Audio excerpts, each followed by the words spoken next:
Madras high court సంచలన వ్యాఖ్యలు. SC శ్మశానాలకు దారివరా, సమాజం సిగ్గుపడాలి. ఎస్సీలను ఇంకెంతకాలం రాచిరంపాన పెడతారు? సుమోటో కేసు స్వీకరణ. భారత సర్వసభ్య సమాజం సిగ్గుతో తలదించుకోవాలి, సిగ్గుపడాలి. మద్రాస్ హైకోర్టు సంచలన వ్యాఖ్యలు. షెడ్యూల్డ్ కులాల వారి శ్మశానాలకు దారి లేదు. భారత సమాజం సిగ్గుతో తలదించుకోవాలి. వందలాది సంవత్సరాలు షెడ్యూల్డ్ కులాలను రాచి రంపాన పెట్టడం, వారిని అనేక బాధలకు గురి చేయటం ఎందుకు? సువోమోటోగా మద్రాస్ హైకోర్టు కేసు స్వీకరణ. ఇది మదురై జిల్లాలోని మేలూరులో జరిగిన సంఘటన. ఈ సంఘటనను తమిళ దినపత్రిక దినకరన్ ప్రముఖంగా ప్రచురించింది. ఈ ఘటన వివరాలు ఏమిటంటే, మేలూరులో ఒక షెడ్యూల్డ్ కులాలకు చెందిన వ్యక్తి మరణానికి గురవడం జరిగింది. ఆ తర్వాత జరిగిన ఘటన విభ్రాంతికరమైనది. ఎందుకంటే చనిపోయిన వ్యక్తి శవాన్ని అంతిమ సంస్కారం చేయటానికి తీసుకెళ్ళటానికి ఆ గ్రామంలో ఉన్నటువంటి శ్మశానానికి రోడ్డు లేదు. అందువల్ల శవాన్ని వేరే గమ్యం లేక, వేరే దారి లేక పొలాల గట్ల వెంబట తీసుకెళ్తూ చివరిగా ఒక బ్రిడ్జి మీద నుంచి కిందకి తాళ్ల సహాయంతో తీసుకెళ్లవలసిన పరిస్థితి ఏర్పడింది. ఈ మొత్తం ఘటన సభ్య సమాజాన్ని తల దించుకునే రకంగా చేసింది. ఈ పత్రికా కథనాన్ని సువోమోటో PILగా స్వీకరిస్తూ justice N Kirubakaran, justice B Pugalendhi ఈ రకంగా వ్యాఖ్యలు చేశారు. మన సభ్య సమాజం సిగ్గుతో తలదించుకోవాలి. ఇన్ని వందల సంవత్సరాలుగా మన సమాజం షెడ్యూల్డ్ కులాల వారిని ఎంత దుర్మార్గంగా ట్రీట్ చేస్తుందో ఇప్పుడైనా గమనించాలి.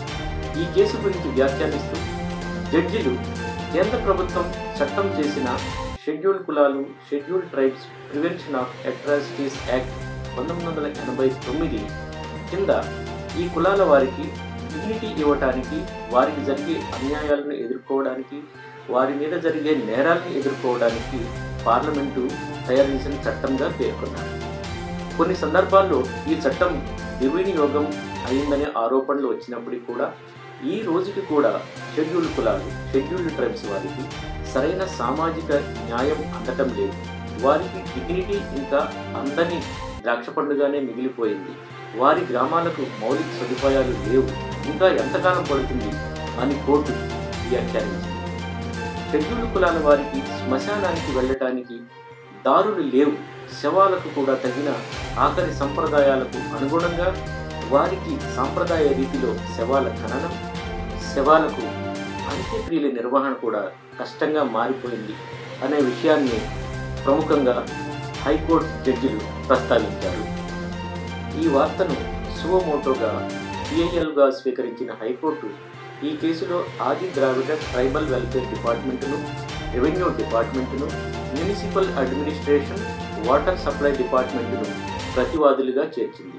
తదుపరి విచారణ సమయానికి రాష్ట్ర ప్రభుత్వం హైకోర్టుకు అఫిడవిట్ సమర్పించాలని, దాంట్లో షెడ్యూల్డ్ కాస్ట్ గ్రామాలలో తమిళనాడులో ఎన్ని ఉన్నాయి, ఈ అన్ని గ్రామాలకు త్రాగునీటి సదుపాయం, వీధి దీపాలు, గ్రామాల్లోనికి వెళ్ళడానికి రోడ్లు ఉన్నాయా, ఈ గ్రామాల్లో శ్మశానాలు ఉన్నాయా, శ్మశానాలు ఉంటే శ్మశానాలకు వెళ్ళటానికి రోడ్లు, మిగిలిన సౌకర్యాలు ఉన్నాయా అనే ప్రశ్నలు హైకోర్టు వేసింది.